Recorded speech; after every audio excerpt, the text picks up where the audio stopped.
All right, let's test out how this BiGSiX and this MPC Live Mark II works with using the SSL BiG SiX as a class compliant USB interface. I'm going to go ahead and load up a demo here that all of you have access to, and that way we can get consistent results between each other. If I hit play, it's coming through the speakers here on the Live II. Right, but I want to go through the BiGSiX and use it on my monitors. I should mention that my computer is turned off, so all this is going to be phone or camera audio. I'm going to go to the menu, go to Preferences, Audio Devices. MPC firmware version on this demo is 2.11.7. I know there's a more updated one, but I'm telling you what I'm using here.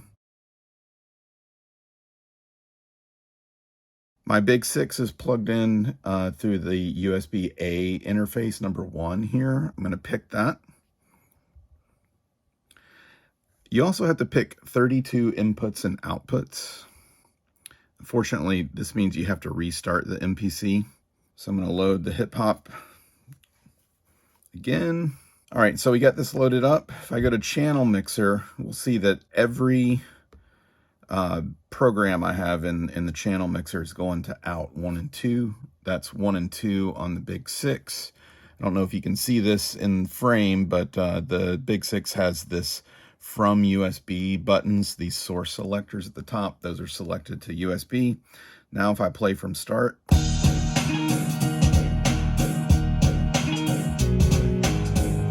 so all of these programs are being routed out to outputs 1 and 2. You can look through it. You can what I do is I kind of go through here and I'll solo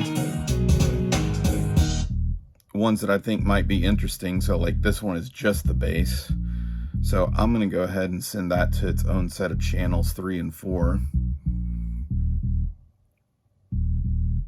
Right?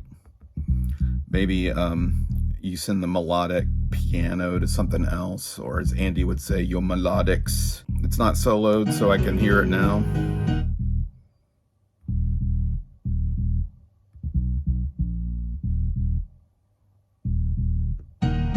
You can see here it's coming through 5 and 6. Here's that hip hop kit. This one, I'll send this to outs 7 and 8. Just showing you can distribute things across here. Not sure why it's not showing up over there. Seems like it should be. There we go, 7 and 8 here. I didn't have it soloed. So here's one thing I noticed, right? Maybe I'm a stickler and I say, hey, I'm using a standalone device here. I want this mixer to be operating with the MPC in standalone mode. And sort of like what wasn't really totally clear to me is that once you're doing this in standalone, you've got your mix worked out, right? Maybe you're using the BiGSiX as a summer. Now you've got to mix your stuff down somewhere.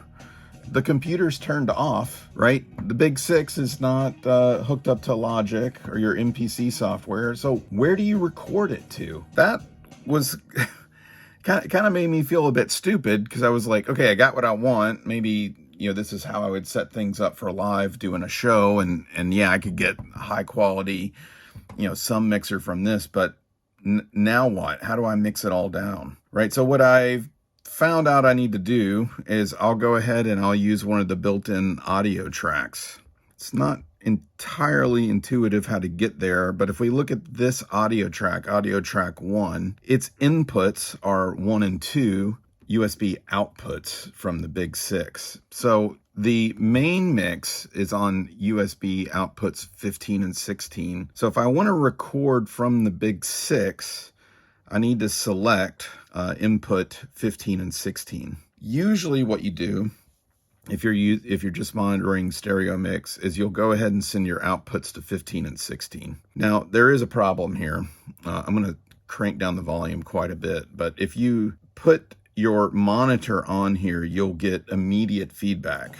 Or I have gotten immediate feedback before. So be careful with that if you got things cranked up. we'll go here. We're going to play from start, and we're going to record, and we're going to try to record our stereo mix on this audio track. The reason I'm recording it is I'm going to post this audio track in a link. You're going to listen to it carefully, see if you can hear clicks and pops and digital crap coming from these two interfaces. All right, let's go ahead and we're on record. We're going to record the stereo mix of the track. It's kind of annoying that it records the click there. So you'd have to disable the click for record. Oh, here's another thing is, I don't know if you can see it in frame, but I've got my meters, quote, at a certain level on the mixer. But I've always had trouble with the MPC metering. So I'm going to go ahead and crank the master fader on the BiGSiX up. And here we are at the level. One thing I've noticed is I can, slam the output meters. I don't know if you can see in frame of the BiGSiX. And we just go straight up to 0 here. So we're probably clipping the inputs. So I think this is one sketchy part about mixing down in standalone. You can't really, you go straight up to clipping at 0. And if you try to monitor, you can get in danger of getting some feedback. It's difficult to hear what you're pushing into that audio track, right? I've heard that there's a limit on the time for the amount of audio tracks you can have. I'm not sure what that is. I think it's 5 minutes. So I could record this for 5 minutes. I'm already kind of bored. I would imagine you're bored. I'm going to let it record for a little bit more just so I have the audio track. Keep in mind at the beginning of this, I was messing with the levels a bit. I'm not hearing any dropouts, clicks, or pops here.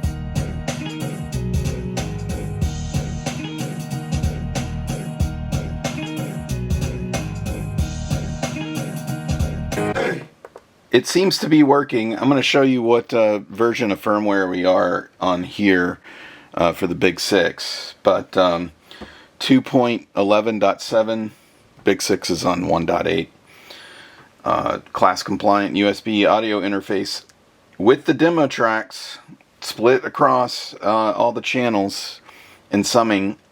I can't get it to click and pop. I haven't heard anything this demo yet. I'll publish that audio track and we'll see what you guys think. All right, thanks for watching.